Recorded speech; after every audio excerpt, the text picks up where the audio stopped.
Hello, everyone. Thank you for turning up. We've got a bit of a thin crowd, but it's 4 o'clock. I'm imagining blood sugar levels are probably pretty low, but we've got loads of sweets that we're going to give out shortly, so hopefully that'll rouse us. Just to introduce myself, so I'm David Dignam. I lead PwC's intelligent control business, picking the role up off Tim, who some of you might remember for last year. It's great to see you. On the stand today, I don't know if you visited us, we've got loads of red bottles that we're trying to give away. But the two overriding messages that people have spoken to us are about were, one, people that we've spoken to previously and clients we've worked with, sort of saying hello and meeting and greeting us. But then secondly, I don't think many people know what PwC do in the marketplace. So I thought I'd tell you a little bit about us before I hand over to my colleague Matt, who leads our portfolio optimization. So at PwC, we've got a team of 500 project specialists who work with some of the biggest projects in the UK. They typically range from about 100 million up to sort of 10 to 20 billion. And we also work internationally. The thing that sort of brings us together as a team and 500 people is that we're really passionate about making projects successful. That's what we get out of bed for. That's what we enjoy doing. And one way that we do that is our intelligent control business. So you might have seen our strapline. Our intelligent control business looks to establish control on major projects, working with the leaders to give them confidence around the outcomes of those programs, and also help them to make informed decisions. We do that in a number of ways. We do transformations, we help establish strategic baselines and work on business cases, and fundamentally we work alongside leaders to ensure that those programs are effectively planned and effectively delivered. But something that's been really exciting for us over the past 18 months has been our portfolio optimization work. We've worked on this with some of the biggest programs internationally, and it's enabled us to really innovate from a technology perspective.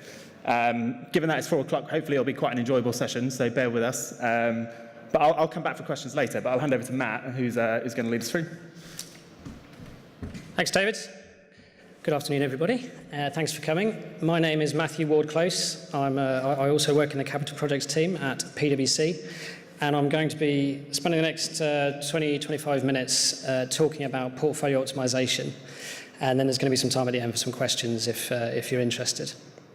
So just to set the scene then, I'm going to be getting into what we mean by portfolio optimization and what the methods and tools are that we use in that area of work. But before I get into that, I'm just going to give a sort of very quick context of sort of how portfolio optimization fits into a broader capital planning agenda.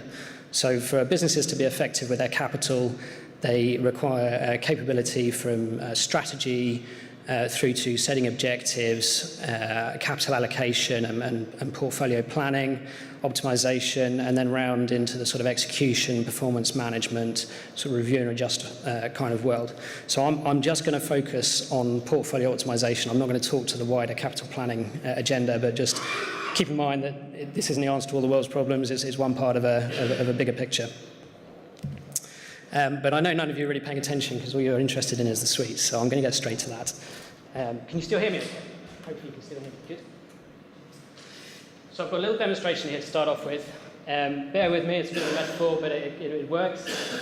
I'm going to just talk through what we mean by portfolio optimization and what some of the concepts are, and then I'm going to go back and go into a bit more of the detail.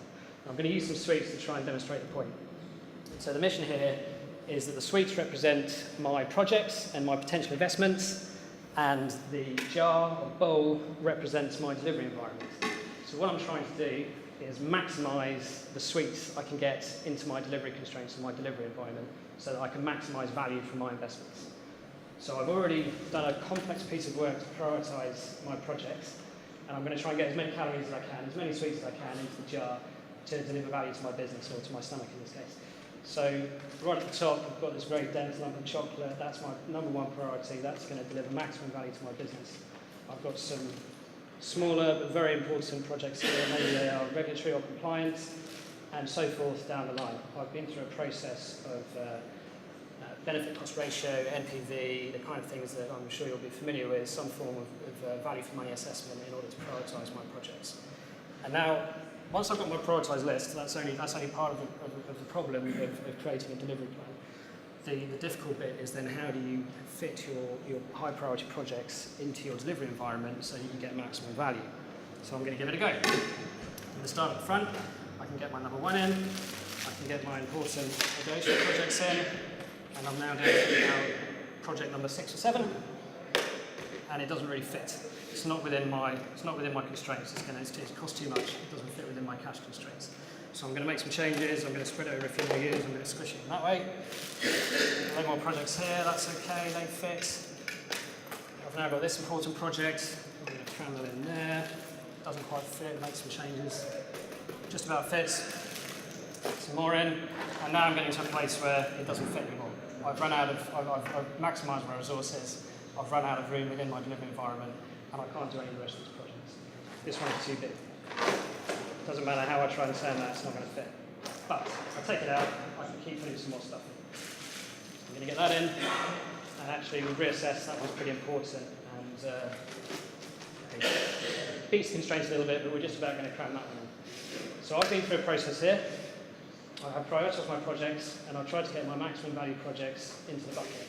But I've missed out a couple of big ones here that didn't fit within the constraints. I've got a whole load of stuff down here, lower priority, but I haven't managed to do any of that. So that's a process of prioritisation, what we would call prioritisation or ranking. And we've been through a somewhat manual process to try and optimise the portfolio. Explain from a distance. Here we go. So I've been through a process, and I've got a delivery plan, and it doesn't look too bad. The optimisation bit that we've been focusing on in the last 18 months is to take this exercise to the next level of intelligence and value for the business. And it basically comes down from this point where we've got a plan to sort of 2 core questions the optimization methodology that we use tries to answer. Firstly, is this really the maximum value I can get out of my options within my delivery environment? Prioritise my project, that's all good, I can quantify that. But the process I went through in order to fit it within my constraints was relatively unsophisticated. I'd started with the best ones, I started with the biggest ones, and I tried to get them in as best I can. For example, you still able to hear me if I keep shouting? For example, this one here, this box of matchsticks, is taking up, it's not a very good shape, it's taking up quite a lot of room within my resources and my constraints. Even though this was, I think this was about project number 5 or 6, if I take this out, does that then mean that I can fit in way more projects that are smaller, more flexible, they can fit around my constraints, my resources, and then I can get a whole load of my stuff in? So that's kind of question number 1. This was higher priority. If this was £500,000, if I've done all my value for money calculations correctly, this will be better value than doing £500,000 of these. But if I take it out, can I create more flexibility within my delivery environment to get more stuff in and deliver more value? That is quite a difficult question to answer. I'll come back to that in a minute. The second one that it tries to answer is what happens when things change.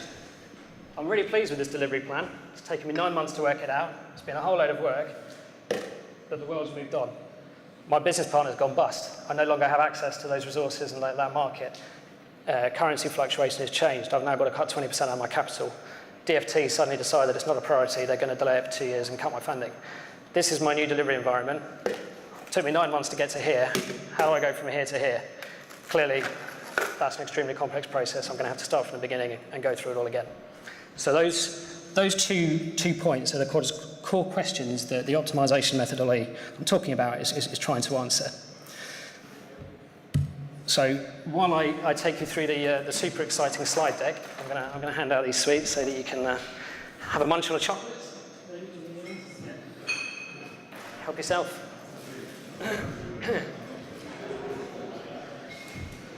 So the deal is I give you sweets and you ask me nice questions at the end. Okay, everyone agreed? Good. So that's a bit of a demonstration of what I'm talking about. I'm going to take it back to the beginning now and go through it slightly more methodically. I expect you've got some questions around that. So going right back to the top then, portfolio optimization and the methodology I'm talking about is designed to try and ensure you're doing the right projects at the right time, demonstrably doing the right projects at the right time.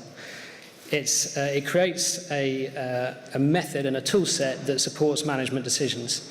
Any model, any analytics has limits and assumptions, and it's only ever going to be as good as the data you have. So it's not a black and white tool. You wouldn't want to use this process to deterministically decide what you're going to do, but it will inform your decisions. It will point towards what high-value portfolio options look like. It will show you what your levers you can pull when the world changes. The methodology looks at financial and non-financial benefits. a lot of businesses focus on benefit cost ratios around revenues and financial factors. A lot of other businesses are much more interested in the non-financial factors. If you're in the public sector, things like safety and environment, for example, are very high on the agenda. It can be very difficult to balance those kind of factors alongside your revenue generation projects and get things on an even playing field. The methodology we use aims to do that. And ultimately, as I've explained, it's to try and maximise the calories, the sweets in the jar, try and maximise the benefit to the business within your delivery environment. So a bit into the methodology then. There's sort of 3 layers relevant to this audience and this Project Controls Expo. The biggest one is the one at the bottom, which is around data. The analysis obviously relies on data, and it will only ever be as good as and consistent as your data is. So there's a very large wedge at the bottom around your core data, your core project data, core investment data, schedule, cost, risk, scope, requirements, benefits, that kind of stuff. And then you've got the stuff that sits around that in project controls, data governance, and all the things you'll be familiar with. The next level up is the next level of intelligence, which is the prioritization methodology, how you value your benefits, how you recognize the value of financial and non-financial, and how you demonstrate that value against your strategy. A lot of businesses get very technical in how they do their BCRs, their MPVs, or whatever method they use. But if you ask a simple question like, we have a strategic objective to meet an environmental limit, can you tell me which of those projects are going to help me do that? Those kind of questions are often quite difficult to answer from a business case MPV point of view. So understanding how to value the benefits. And then there's also things like the portfolio rules and the constraints. So what makes up the limit of the jar? What's your risk appetite? What's your capital? What's your cash flow? Project interdependencies. If you're not going to do this project, make sure you turn off these 3 which are related, that kind of thing. Understanding what the delivery environment is. And then right at the top, once you've done all the hard work in the data and creating the model, you get to have the fun with the portfolio optimization. And I'm going to talk about that a bit more now. So from a process perspective, same messages, data first, work out your strategy and your objectives, and then calculate how your projects contribute to those things. And I can take questions on that at the end if you're particularly interested. Then put that through an optimization algorithm that models the opportunities and the different combinations within the jar. Gives you a number of options of high-value things that you can then report on, you can investigate, you can examine, you can decide what's best for the business, and then you can act and continue the review cycle. So the optimization itself, which is the fun bit at the top, put some numbers around that for those who are interested in stats. If you had a very simple portfolio where you had 50 potential projects you could progress, and you can only manage to deliver 20 of those, the number of different combinations of 20 within 50 is 47 trillion, which is clearly a very big number.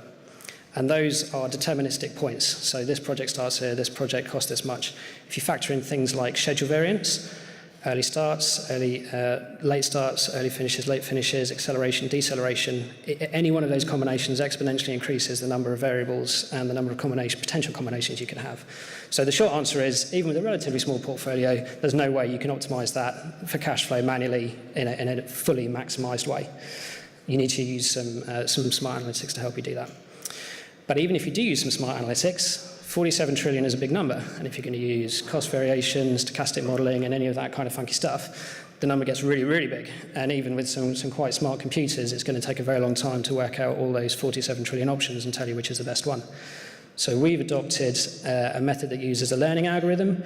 It's a sort of byproduct of machine learning, and this has grown out of pension fund portfolio analysis. And what it does is you tell it what the jar looks like, what the constraints are, and what the delivery environment is. You give it all of your options and all your possibilities, and you tell it to search for a maximized solution, a maximized objective function. For those of you who know this kind of stuff, it operates on a sort of efficiency frontier kind of basis. Some of you may be familiar with that. And what it does is that each time it calculates new options, it evaluates how good or bad that option is, and it learns what makes a good option and what makes a bad option in simple terms. And then it goes and looks and tries to make more of those good combinations. So instead of doing 47 trillion combinations, you can get a really good answer from a couple of thousand iterations, which takes 2 or 3 minutes. So instead of taking 9 months to work out how to answer that question of what do we do when the constraints change, what do we do when the world changes, our priorities are different, our strategy's changed, how do we remap? Instead of that taking a 9-month capital planning process, you can literally do that in a few minutes, and I'm going to give a flavour of that as well. If you were going to use it to actually set your annual budgets or something, you would obviously do a lot more analysis. But I guess what I really like about this tool is that it is very responsive, it is very snappy, and if you're an executive level or in a capital planning team that needs some quick answers to some fairly simple questions, we're going to see the regulator tomorrow, what if they cut our price by 5%? What do we say? That's a fairly simple question. You can get a really strong indicative answer really, really fast. So that was all I was going to go into in terms of the sort of technical background of the tool and the methodology. I'm quite happy to take questions in a few minutes. I touched on scenarios briefly there, the ability to very quickly pull levers and see what happens.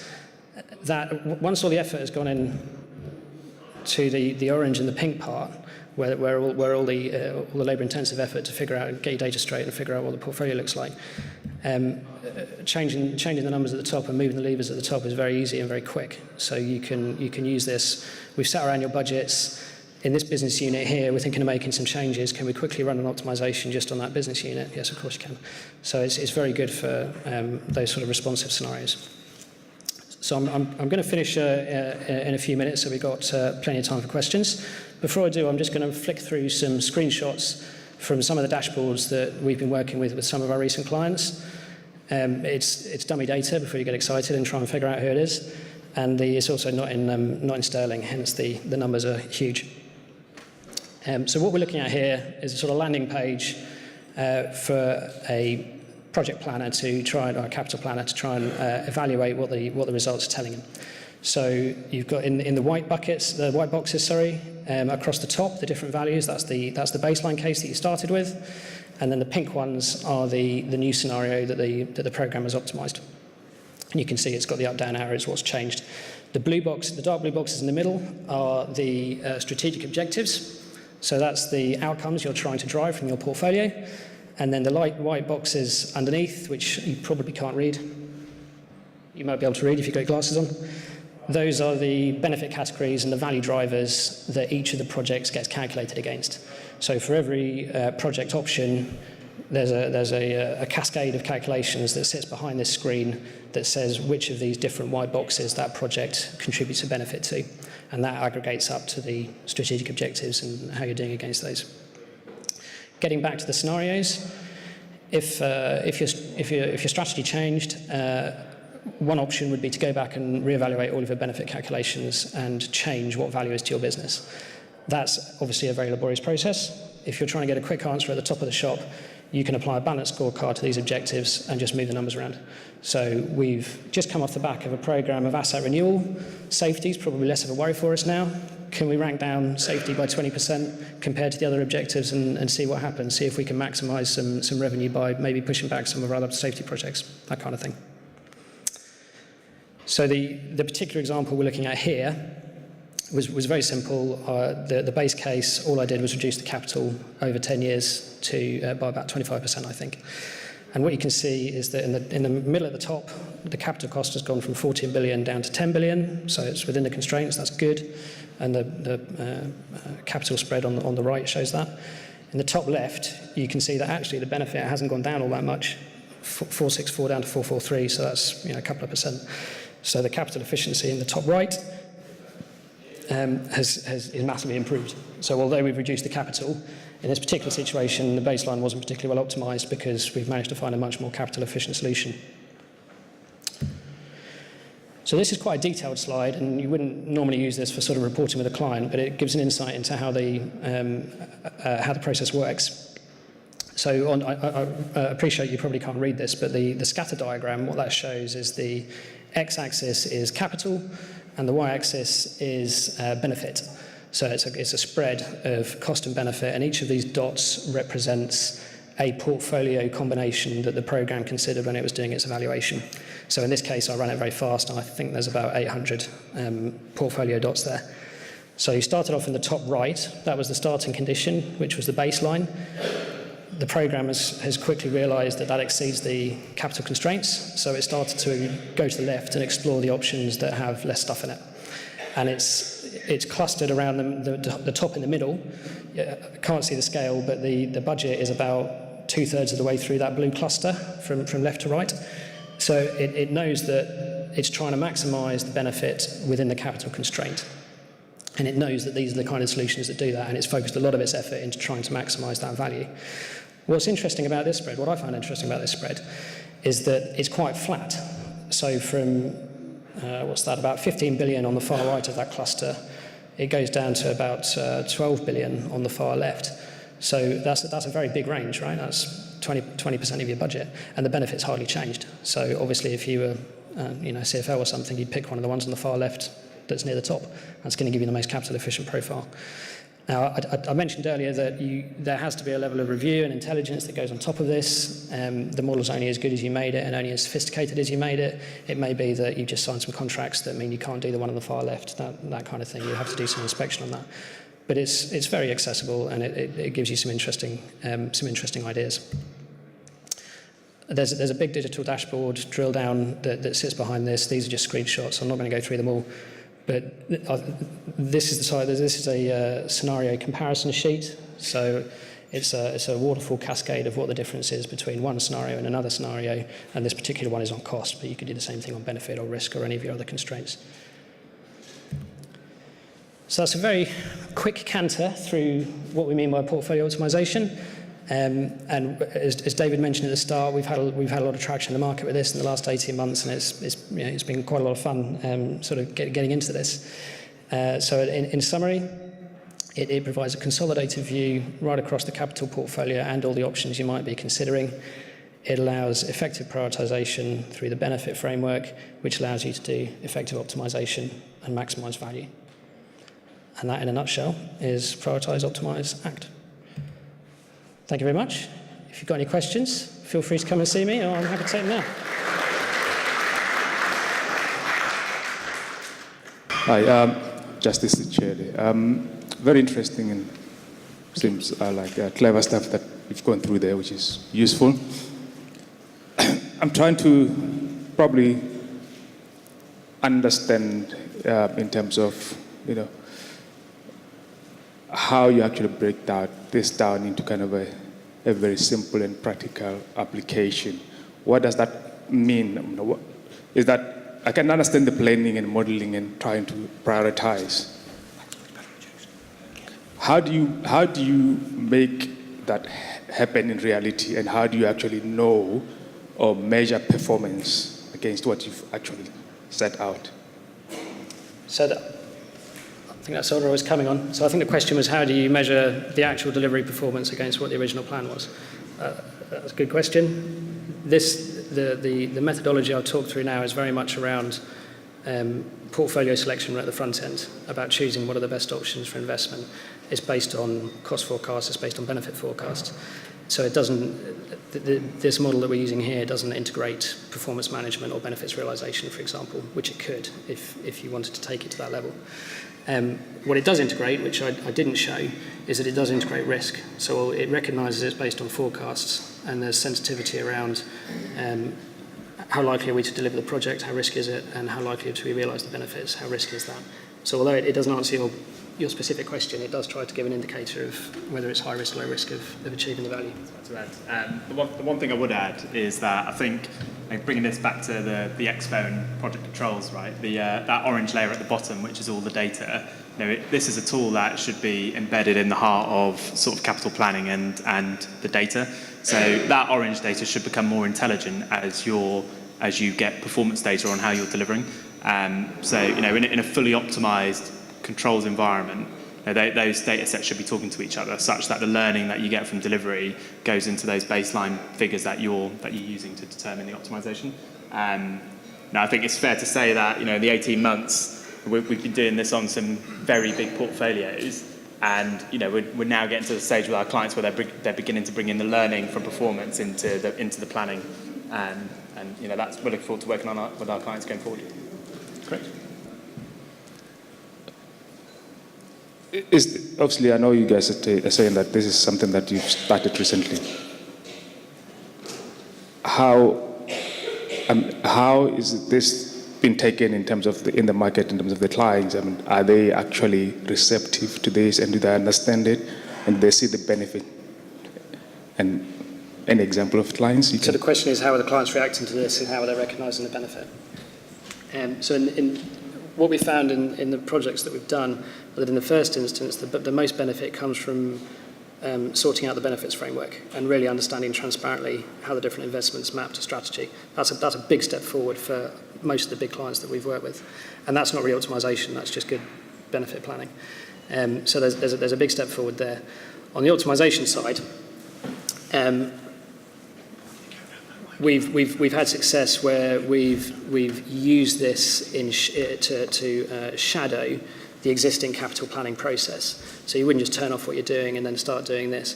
But then we've been able to use that in a sort of piloting environment to make sure that we've got the shape of the jar right, we've got the constraints right, and then you can start to sort of iteratively introduce that into your planning cycle, into your review cycles, and start to use the insight. So that's the kind of way that we've been introducing it to our clients. But in short, they love it. I mean, what exec wouldn't love it to be able to move levers and see what happens and get that kind of quick response? But I'll just add one last thing on to that as well. So I think the other thing to say is that the clients that we're working with are typically clients that have hit one of those problems. And, you know, they're at a space where that bucket has changed. And, you know, it wouldn't be fair to talk about the clients that we're working with. But, you know, typically that bucket has changed. And as Matt said, it's taken them sort of more than 9 months to a year to get to a position where they were comfortable with the bucket. I think, you know, they really value the fact that you can do this on the fly and start to do things which, you know, typically were taking you 6 months to come up with a poor decision with no basis of how you've got there, which is something which has got a really robust basis and you can do quite quickly. You know, it's fair to say I'm not close to this, but when Matt showed me the model working in practice, the screenshots don't do it justice. Like this is happening in sort of 2 or 3 minutes of computer processing time once you've established those bottom two layers. It's pretty cool. Actually, the only other thing I'll add to that is that something I'm sure many people here have experienced is that the first thing that happens when you put a model together is that you just expose the gaps in the data and expose the gaps in the client's understanding of their own delivery environment. So there's quite a lot of that, you know, data transformation stuff that sits behind that as well. I think we had a question down the back, don't we? Yeah. My name is Saqib Abdi. I'm a senior planner from Transport for London. My question is regarding prioritization, how you prioritize different projects within the portfolio, and also can you create or develop any the output as an output, can you give any sort of master integrated program which is prioritizing different, because you have put all the projects in the bucket like some small chocolates as well to take the spaces, but how you prioritize or any output is available to see in a bar chart form that how the projects would be linked over a span of, say, next 10 years or so, something like that. Okay. You have free to give that? Yeah, you go for it. So I think that, sorry, it's here, isn't it? The first part of that question was how do we do the prioritization and how does that work? So I think I touched on it briefly. I'll just whiz back. Other way. Right. So we create a framework of benefit calculations directed at the strategy. So figure out what your objectives are and then understand what are the value drivers that your projects can deliver that are going to contribute to that. And then we break up the portfolio into different groups of projects, and for each of those groups of projects, set up a set of formulas and calculations that quantify those different benefits. In some cases, that's quite easy. So most of the financial ones, for example, are normally quite easy.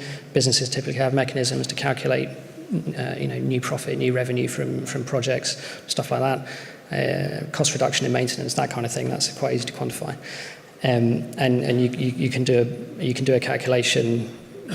Depending what it is, we've done some work at a power company, and it's who's the customer, what's the rate they pay, how much of them are you going to get if we do this project that we don't already have. So that's quite a simple calculation. The ones that are more difficult are the intangible benefits around environment, risk, safety, customer reputation. You might have objectives around opening new markets, that kind of thing. It can be quite difficult to quantify those.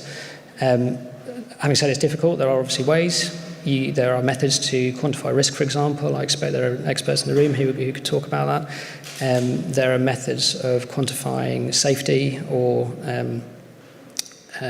mitigating safety risks. There are methods to doing these things, but that's basically how it works, is that for each of the different types of projects, you say this project is a project to build chairs, and that delivers benefits on customer comfort, we can sell them, it's revenue, and they're cheaper to build than the last ones. So there's 3 value drivers. We'll do some calculations on those and aggregate them up. So that's the sort of how the benefit framework part of that works. I'm not sure I quite caught the second part of that question.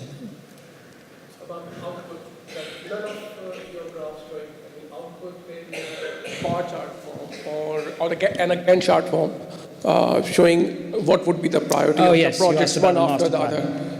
Yeah, apologies. So obviously, yes, I haven't shown it all, but in this particular instance that's on the screen, it did include schedule variation. So for every project, there was it was driving with P6 to get the schedule data, early starts, early finishes, and each of these different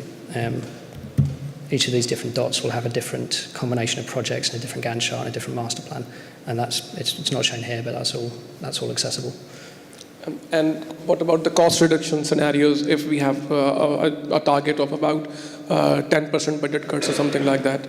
Then how it will cope, or how the outputs will be displayed? I think, in short, I can say that you can. This is a digital dashboard or an electronic dashboard, and you can pretty much display any of the data that you're using to make your calculations.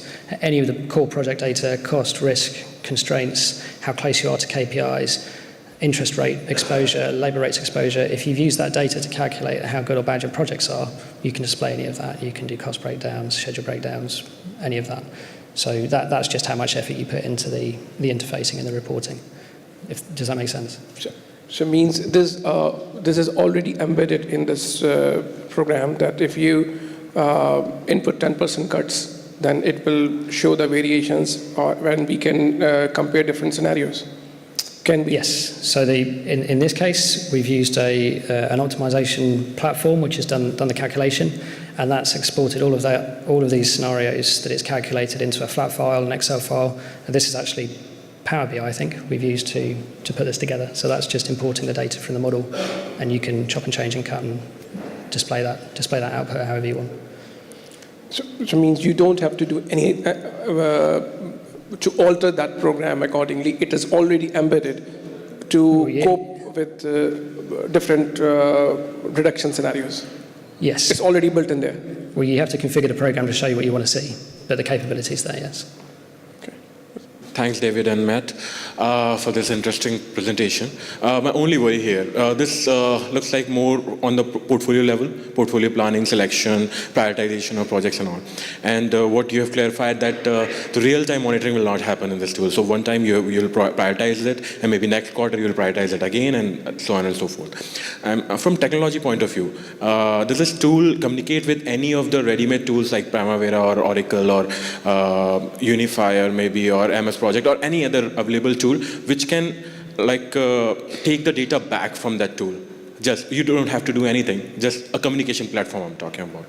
Yes. So in this case, the platform is built on a proprietary platform. The platform we use takes inputs from SAP, P6, ARM, I think, for risk, and a number of other systems, and it pulls all of that direct from source. So that bottom-up real-time monitoring can happen. Even if you do one-time effort with the portfolio planning and prioritization, it'll feed in the data to the SAP or P6. You'll monitor. If that's how you built it, yes. So in this case, so you can customize that. Well, in this case, the client wanted us to lead them with a legacy system that they could use for ongoing optimization. Okay. So we plugged it all in, and we built all of that stuff. I was speaking to another client last week. They were very interested in this, but their absolute focus is around getting a grip of the benefits framework. So they're not going to bother with any of this stuff yet. They're just going to sort out the benefits framework, and then maybe iteratively build on top of that, sort of one step at a time. So I think it really depends on what the client's after. And it can happen. That's what matters. Absolutely. Yeah. Okay. Thank you. Hi, my name is Andrew Ross from Hyde Park. What you described here sounds pretty good. My question is simply, organisations have to be at a certain level of maturity to be able to digest this kind of information and understand it, or to actually be able to set it up in the first place. What kind of organisation level and what kind of maturity level does an organisation have to be to adopt this kind of prioritisation selection process? Okay, so in order to do the kind of stuff that I've been describing in detail here, I agree. There's a level of maturity and sophistication to understand what it is you're looking at, to sort out the data, etc., etc. But this is a kind of a bells and whistles scenario that I've described to you. We have had success in much more descaled versions of this. So the kind of organisations that would go for this type of thing will be large capital delivery organisations that are used to delivering hundreds of millions of capital every year. They're used to project controls, they're used to that world, and you can apply this on top and add an extra layer of intelligence. That's where most of our clients have been. We have had success with some of the organisations that sit above those, so commissioning organisations, people like DFT, who don't have a delivery responsibility, but they're very interested in understanding how the different things contribute to a large strategy. And in that case, we would do a very, very simple benefit framework. It wasn't particularly complicated. There's probably only 3 or 4 objectives. And in a fairly crude way, you can quantify the many, many options that aren't within your immediate control, and indicatively get an idea of what your different options are and what the different outcomes are going to be. So it's a bit of a cheeky answer that obviously you can go from big to small and anything in between, but I think that's true.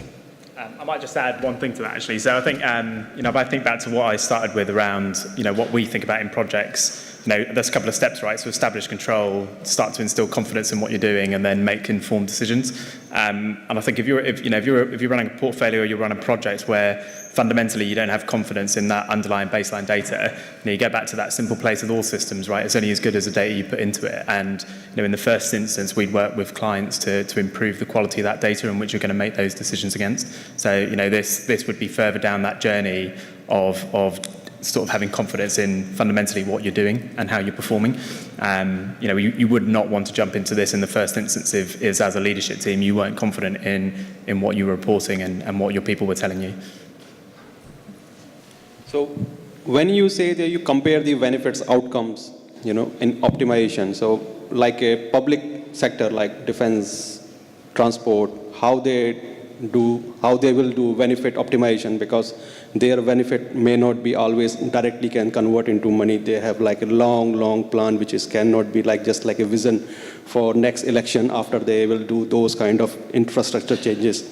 So how those benefit can be optimized? So I think if I understand the question, it's how you can apply this benefit methodology to a public sector, like a private investor can see easily cash, I will invest that much money, I can go that, pound ratio easily can be calculated. But when the government make money investment, that money cannot directly generate money, but it has a very, very long-term investment and very, very long future return, So getting benefit calculation so early in a stage, you getting my point? What I'm trying to say? I think so. Yeah. Most of the projects we've done in this space have been public sector, and most of them have been organisations that are partly responsible for setting their own capital plans against a set of outcome objectives. So a few examples, and these aren't the clients that I've been working with, but for example, a highways agency moved to Highways England, and the responsibility for optimising the plan moved from DFT down to Highways England. So that would be a good candidate for this kind of work, where they have a set of responsibilities, financial and non-financial. They've got a lot of maturity. I'm picking on HE. Apologies if anyone's here from HE. I'm just using an example. They don't have a long history of doing this kind of planning, and this is a kind of tool that can bring them a lot of insight into how they can manage those negotiations with DFT in that case. But the kind of projects we have been doing are quite similar to that. Public sector organisations that have to negotiate with a funder, treasury, or some ministry department, internationally or in the UK, and it's trying to inform those discussions. There's a reason that we're asking you to increase the rates on water. There's a reason that we can absorb that 20% cut, and here's the evidence that we can talk about. yes, Mr. Mayor, if you want to move that road from your back garden to 20 miles away, we can do that. But the impact is we're going to have to turn off these other 3 projects. Those kind of things are really, in the public sector, those types of things are very valuable. Okay, I think we're just about at time. Thank you very much.